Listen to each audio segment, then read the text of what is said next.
ಆ ಪರಂಪರೆಯನ್ನು ಬಿಟ್ಟು ನೀವು ಪ್ಯಾನ್ ಇಂಡಿಯಾ ಅಂತ ಹೋದ್ರೆ ಓಟ್ನಲ್ಲಿ ಬೇಡ ಅಂತ ಹೇಳಿದ್ರೆ ನಾವು ಸ್ವಲ್ಪ ವ್ಯಾಪಾರ ಅದು ಇದು ಜಾಸ್ತಿ ಆಗುತ್ತೆ, ಗಾಡಿ ಗಿಡಿ ಜಾಸ್ತಿ ಬೆಳೆಯುತ್ತೆ ಅಷ್ಟೇ ಹೊರತು ಇನ್ನೇನು ಬೆಳೆಯುತ್ತಿಲ್ಲ.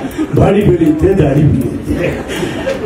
ಆದರೆ ಕನ್ನಡ ಚಿತ್ರರಂಗವನ್ನು ಒಂದು ಕನ್ನಡ ಭಾಷೆಯ ಚಿತ್ರಗಳನ್ನು ಬೇರೆ ಭಾಷೆಯ ಸಿನಿಪ್ರಿಯರು ತಲೆ ಎತ್ತಿ ನೋಡುವಂತೆ ಮಾಡಿದ್ದು ಯಶ್ ಅವರ ಒಂದು KGF ಚಿತ್ರ.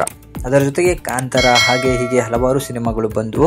ಆದರೆ ಮೊದಲ ಮೆಟ್ಟಿಲನ್ನು ಹಾಕಿದ್ದು ಯಶ್ ಅವರ ಒಂದು KGF ಚಿತ್ರ ಅಂತಲೇ ಹೇಳ್ಬೋದು. ಇವತ್ತಿಗೂ ಕೂಡ ಕನ್ನಡದ ಹೆಸರು ಭಾರತದಾದ್ಯಂತ ಅಷ್ಟೇ ಅಲ್ಲದೆ ವಿಶ್ವದಾದ್ಯಂತ ಕಂಗೊಳಿಸ್ತಿರೋದು ಯಶಿಂದಾನೆ ಅಂತಲೇ ಕೂಡ ನಾವು ಮನಸ್ಸಿಂದನೇ ಹೇಳ್ಬೋದು. ಯಾಕಂದರೆ ಯಶ್ ಆ ಥರ ಒಂದು ಸಿನಿಮಾನ ಕನ್ನಡ ಇಂಡಸ್ಟ್ರಿಯಿಂದ ಬೇರೆ ಭಾಷೆಗಳಿಗೆ ಕೊಟ್ಟರು. ಸೊ ಕನ್ನಡದ ಪ್ಯಾನ್ ಇಂಡಿಯಾ ಸಿನಿಮಾ ಮೊಟ್ಟ ಮೊದಲ ಬಾರಿಗೆ ಸಾವಿರಾರು ಕೋಟಿ ದುಡಿಮೆ ಮಾಡುವಂತಹ ಸಿನಿಮಾ ಕೂಡ ಆಯಿತು. ಇದರಿಂದ ಕನ್ನಡಕ್ಕೆ ಸಾಕಷ್ಟು ಹೆಸರು ಬಂತು.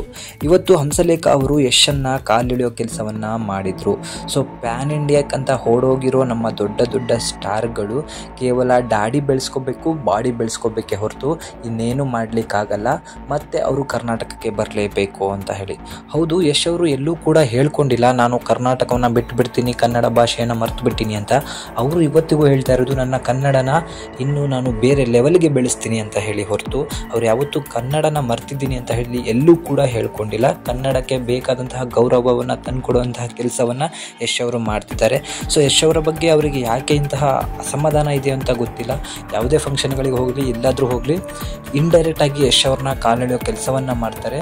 ಹಂಸಲೇಖ ಅವರು ಬರೋಬ್ಬರಿ 50 ವರ್ಷಗಳ ಕಾಲ ಕನ್ನಡ ಇಂಡಸ್ಟ್ರಿಯಲ್ಲಿ ಕೆಲಸವನ್ನು ಮಾಡಿದ್ದಾರೆ. ಆದರೆ ಪ್ಯಾನ್ ಇಂಡಿಯಾದವರು, ಬೇರೆ ಭಾಷೆಯವರು ಕನ್ನಡ ಇಂಡಸ್ಟ್ರಿಯ ಸಿನಿಮಾಗಳನ್ನ ನೋಡುವಂಥ ಒಂದು ಕೆಲಸವನ್ನು ಅವರೆಲ್ಲೂ ಕೂಡ ಮಾಡಿರೋದು ನಾವು ನೋಡಿಲ್ಲ.